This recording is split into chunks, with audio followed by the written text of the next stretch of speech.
Salam Indonesia, salam Nusantara dari Sabang sampai Merauke, dari Miangas sampai Pulau Rote. Mantaplah iman kita, mantaplah kasih kita. Tentunya dalam Yesus Kristus menjadi Tuhan dan Juru Selamat kita dan Juru Selamat dunia. Jangan katakan bahwa Yesus bukan Tuhan, dan jangan katakan pula bahwa Yesus itu bukan Juru Selamat. Dia adalah Tuhan, dia adalah Juru Selamat bagi kita yang percaya, dan bagi yang tidak percaya akan dihukum. Yesus sudah berkata, akulah jalan dan kebenaran dan hidup, tiada seorang sampai kepada Allah kalau tidak melalui aku. Dan Yesus sudah firman Allah juga berkata, Yohanes 3 ayat 16, karena begitu besar kasih Allah akan dunia ini sehingga ia mengaruniakan anaknya yang tunggal, supaya setiap orang yang percaya kepadanya tidak binasa melainkan beroleh hidup yang kekal. Mantap. Jadi saya mengucapkan selamat malam bagi kita. Selamat kita beraktivitas. Mungkin sebelum kita tidur ada pekerjaan yang kita kerjakan, ya, dan izinkan juga firman Allah kita dengar di malam hari ini. Dan saya berdoa semoga kekuatan firman, kekuatan roh, kekuatan Allah itu menyertai kehidupan kita, kekuatan iman kita, kekuatan doa senantiasa mengikuti langkah-langkah hidup kita, sehingga ketika istirahat pun kita tetap mengalami kekuatan daripada Allah. Kalau engkau tidak cukup tidurmu, minta dipsitnya Tuhan, supaya engkau diberikan karunia tidur, di mana engkau bangun pun engkau tetap sehat, walaupun tidak mencukupi jam-jam tidur kita. Tapi saya tetap yakin dan percaya kekuatan Tuhan itulah yang memungkinkan kita menerima segala kesehatan ini. Dan puji nama Tuhan. Sebelumnya mari kita berdoa. Terima kasih Tuhan, biarkan firman-Mu menjadi penolong dalam setiap hidup kami, sehingga kami betul-betul merasa puas dengan apa yang Kau lakukan dalam hidup ini. Dalam nama Yesus, haleluya, amin. Saya akan membacakan dalam Filipi 4 ayat yang ke-12 dan 13.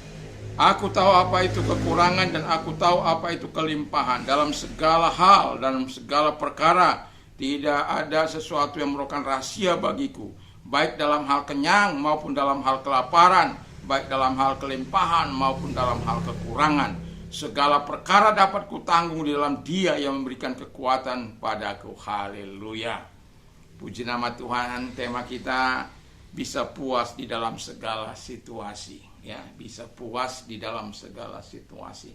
Karena ada banyak orang tidak bisa puas dengan keadaannya. Nah, mungkin sudah mengalami penderitaan atau sudah mengalami masalah, dia tidak pernah bisa puas.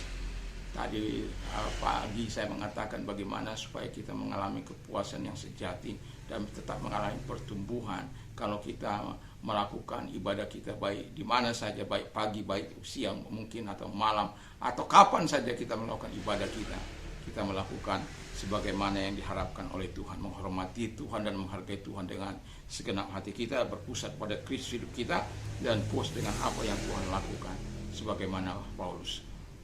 Nah, di sini juga kita melihat bagaimana Paulus mengingatkan jemaat di Filipi dengan situasi kondisinya yang dia tidak pernah bersungut-sungut dalam kehidupan ini. Dalam situasi dan kondisi apapun, ketika jemaat di Filipi tidak bisa memberi, tidak tahu berterima kasih mungkin juga, atau tidak bisa memberikan sesuatu, dan ketika mereka bertumbuh dalam pengajaran itu dan mereka berbuat, itu mereka mendapat pujian dari Paulus.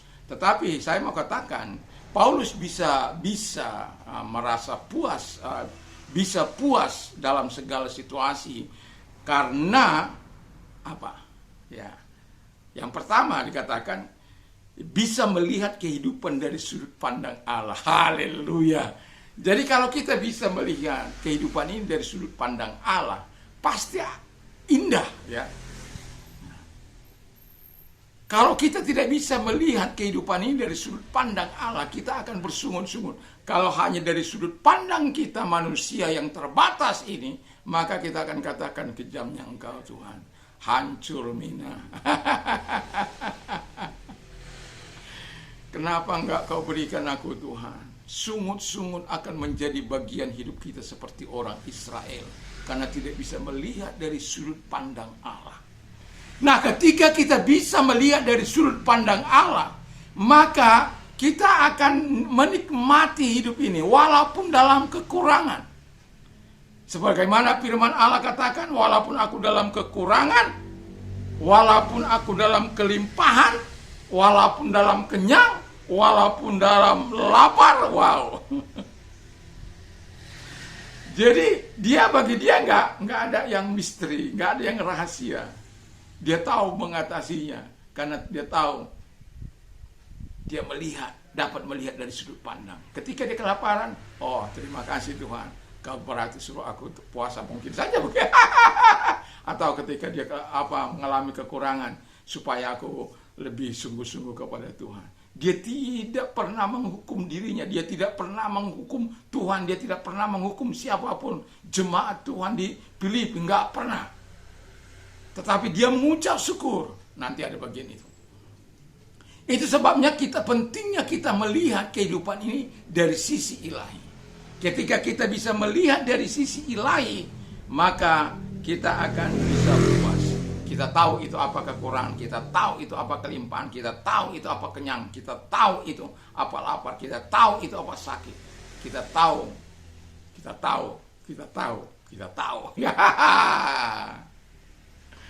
Ya, yang kedua kata firman Allah,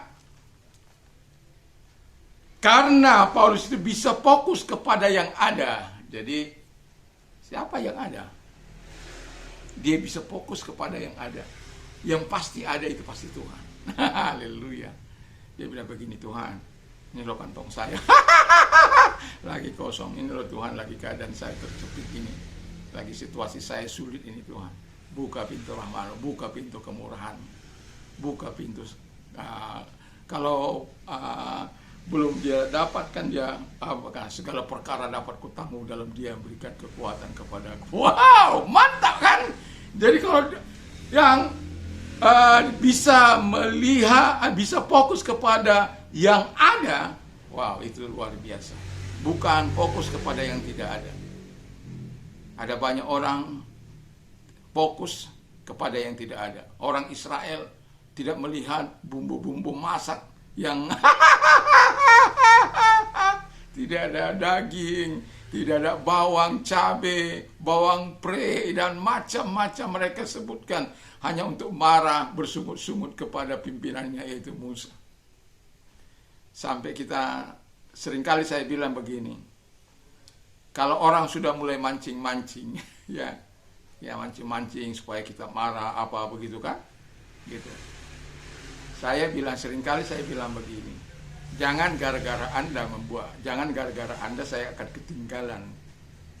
Ya, jangan karena Anda yang memancing-mancing saya untuk marah-marah. Ya lebih baik pisahkan diri. Ya, saya lebih suka begitu. Ya.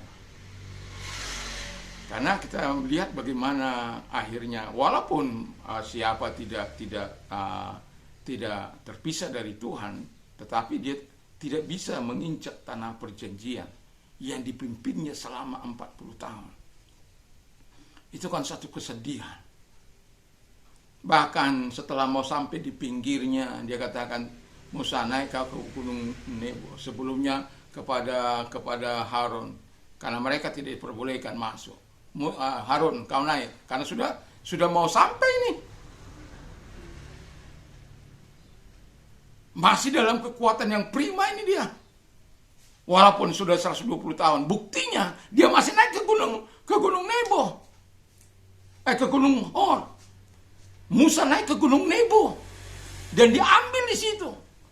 Tapi yang saya paling suka itu cara panggilan kedua orang ini. Yang terutama bagi saya itu Harun. Kenapa? Karena ketika dia menanggalkan pakaiannya dan memakaikan kepada anaknya sebagai imam besar pada penggantinya, itu terus mungkin katakan kau Musa Harun tertidurlah, terlentanglah, dan Tuhan ambil napas hidupnya. Aduh, lalu mereka tinggalkan, mereka memang Tuhan mau dia ada di situ karena Tuhan sudah katakan, karena dia akan dipanggil di situ. Musa juga demikian, disuruh naik ke gunung Nebo dan Tuhan ambil di situ. Walaupun masyarakat mencari dia di situ, tapi mayatnya nggak ditemukan. Itu sebuah apa yang luar biasa. Kalau Harun kan memang tidak dicari karena memang ada saksi bahwa mereka ada meninggal di situ. Tuhan menyuruh Musa naik dan tidak ada yang menemani dia. Dan kemudian Tuhan memanggil dia di situ untuk hanya memandang negeri yang akan dimasuki orang Israel. Itu sebabnya saya katakan ya, fokus kepada Allah, bukan fokus kepada situasimu, bukan fokus pada keadaan. Kadang-kala kalau kita fokus pada keadaan kita, kepada hal-hal yang kelihatan, hal-hal yang kurang, hal-hal yang lapar, hal-hal yang tidak ada pada kita, kita bisa bersungut-sungut. Kenapa kejam kali Tuhan ini? Kenapa dia tidak perhatikan doa-doa saya? Kenapa dia abaikan saya? Ya orang-orang lain mulai iri. Masih ingat di mana ada iri hati dan mementingkan diri sendiri, di situ ada kekacauan, dan Alkitab mengatakan kekacauan dan segala bentuk-bentuk kejahatan. Itu dalam Yakobus ayat 3 ayat yang ke-16, ayat yang ke-15, semua itu berasal dari hawa nafsu, dari dunia, dari setan. Jadi enggak usah, harus fokus pada Tuhan. Yang terakhir adalah bisa puas dalam segala situasi karena bisa bersyukur buat segala sesuatu yang telah Tuhan berikan kepada kita. Bisa bersyukur buat segala sesuatu yang Tuhan telah berikan kepada kita. Wow, sedikit Tuhan berikan, terima kasih. Enggak cukup bagi kita, terima kasih. Kita katakan, Tuhan, ini enggak cukup, tapi aku mau bersyukur. Ya, bersyukur. Tuhan tolong tambah. Itu bukan menunjukkan ketamakan, bukan. Apakah kita ketika diberikan sedikit kita masih bisa bersyukur dan mengarahkan permohonan kita kepada Allah kembali, menaikkan permohonan Allah, permohonan kita kembali kepada Allah? Kan ada orang nggak sanggup menerima itu dengan situasi yang dialami, dengan situasi kondisi yang dialami. Bahkan ada yang mengakhiri hidupnya minum baygon lah, lompat dari gedung lah, dan bunuh diri lah. Dan ada juga yang kelimpahan. Christine Oasis bagaimana hebatnya kekayaannya, karena dia fokus pada dirinya sendiri, sehingga pada ketika orang tuanya tidak ada, habislah, nggak tahu kekayaannya sama siapa. Tetapi yang mau saya katakan karena Christine Oasis itu adalah tinggal sendiri. Jadi kalau orang yang tahu bersyukur sedikit atau banyak atau limpah atau kurang, dia wow, Tuhan terima kasih. Dia akan merasa puas dengan situasi yang dialami, dengan kondisi yang dialami. Tidak, sekali lagi tidak banyak, tidak bersungut-sungut terhadap Tuhan. Dan dia yang berkata, engkau yang berkata, Allahku akan mencukupi segala kebutuhanku menurut kekayaan dan kemuliaan dalam Kristus Yesus. Tapi aku kali ini dalam kekurangan, walaupun demikian aku bersyukur, tapi saya percaya bahwa engkau memberkati aku. Atau saya sedang mengalami masa terjepit Tuhan, tapi saya yakin bahwa engkau adalah Allah yang maha tahu, Allah yang mampu mengeluarkan aku dari keterjepitan itu. Dan Tuhan buka jalan bagiku. Aku bersyukur, puas dengan segala situasi yang dialami. Dan kalau itu ada dalam kehidupan kita, kepuasan yang sesungguhnya, kepuasan Tuhan itu yang dinantikan oleh Tuhan, oleh manusia, maka akan kamu nikmati. Dengan kepuasan yang Tuhan berikan kepadamu, engkau akan mengalami banyak kelepasan. Agama-agama timur itu kan menjanjikan kelepasan dari penderitaan, kelepasan dari apa begitu, kelepasan dari roh agamawi mungkin. Kelepasan karena mereka menggabungkan sinkretisme kan. Tapi kalau kita tidak, Yesus memang datang untuk memberikan kelepasan bagi kita. Kelepasan dalam segala situasi apapun. Dan yang terlebih, kita tidak diperbudak oleh dunia ini dan oleh dosa dan oleh iblis.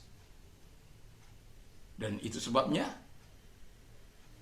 kandol gustilah, terimalah Yesus dalam hidupmu. Hiduplah bersama dengan Yesus, supaya engkau menikmati segala yang terbaik dari Tuhan. Pertanyaan saya, apakah kita diberkati berlimpah-limpah? Wow, luar biasa. Dan apakah ketika engkau mengalami masa terjepit? Why Lord, why Lord, why Lord, why me, why me, why me? Mengapa aku Tuhan, mengapa aku? Kenapa enggak lain? Aku masih banyak tanggungan ini Tuhan. Aku masih banyak ini dan itu. Mengapa? Saya mau katakan kepada kita, belajarlah bisa puas dalam segala situasi, baik dalam keadaan senang maupun dalam keadaan susah. Belajarlah puas.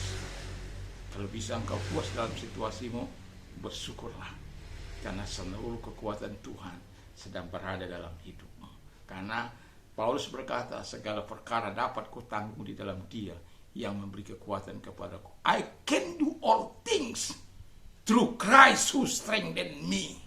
Bukan oleh manusia, bukan oleh harta permata, bukan karena kebutuhan-kebutuhan yang terjawab, tapi kita mengalami kekuatan dari Tuhan karena Dia yang memberikan kekuatan.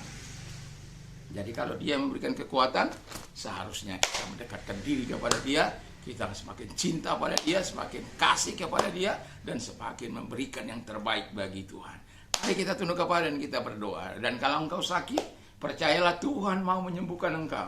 Saya yakin akan kekuatan Tuhan. Dan saya bersyukur 1 Maret 1987. Seringkali saya mengatakan ini. Mengapa? Karena saya ingin Anda percaya betul-betul terhadap janji Tuhan, terhadap firman Allah. Apakah Anda mau menghabiskan biaya untuk ke rumah sakit dan lain sebagainya? Karena saya masih melihat sampai hari ini, Tuhan masih setia menepati janjinya. Dan kalau engkau setia kepada Tuhan, engkau betul-betul takut Tuhan, hidup dalam kebenaran, hidup dalam ketaatan, saya yakin dan percaya janji Tuhan akan dipenuhi bagi setiap orang yang percaya kepadanya. Mari kita tunduk kepala kita berdoa. Dan kalau satu lagi, kalau engkau menghadapi masalah dalam hidupmu, serahkan pada Tuhan. Mari kita berdoa. Terima kasih Bapa di surga, dan kami berdoa bagi mereka-mereka yang sakit. Sebagaimana firman-Mu, kami hanya melakukan bagian kami, selanjutnya Tuhan melakukan bagian-Mu, karena Tuhan berkata, usir setan-setan dalam nama-Ku, maka kami memerintahkan segala sakit penyakit yang mereka derita. Aku perintahkan segala sakit penyakit yang mereka derita dalam nama Yesus. Apapun sakit penyakit mereka, dalam nama Yesus keluar. Dan oleh biluru mereka sembuh, oleh kuasa mereka sembuh. Dan sebab Engkau yang berfirman, Engkau sampaikan firman, Engkau sembuhkan mereka, Engkau ampuni segala dosa-dosa mereka, dan Engkau angkat segala sakit penyakit mereka. Lakukan saat ini kepada mereka Bapa di surga dalam nama Yesus. Terima kasih. Kalau engkau mengalami masalah, angkat kedua belah tanganmu di hadapan Tuhan. Mari kita berdoa. Terima kasih. Lihat tangan-tangan yang diangkat kepadamu, Tuhan tolong mereka semuanya, supaya mereka Kau tolong satu demi satu Bapa di surga. Apapun pergumulan hidup mereka, Engkaulah jawaban dalam hidup mereka, Engkaulah penolong dalam hidup mereka, Engkau hadir untuk menolong mereka, baik keluarga mereka ataupun ekonomi mereka, usaha mereka, pekerjaan mereka yang hari-hari ini mungkin mengalami penghambatan. Tapi kami percaya bahwa Tuhan mampu membuka jalan saat tiada jalan. Tuhan banyak cara untuk membuka jalan umat-Mu. Terima kasih Bapa di surga, dan terima kebaikan Tuhan saat ini dalam nama Yesus. Terima kelegaan daripada Tuhan, terima kelegaan jiwamu dalam nama Yesus. Terima jawaban dari Tuhan dalam nama Yesus. Tuhan Yesus memberkati. Dalam nama Yesus, haleluya, amin. Terima kasih, Tuhan Yesus memberkati kita semuanya. Kiranya kita terus berpegang pada janji firman. Mantap, mantap.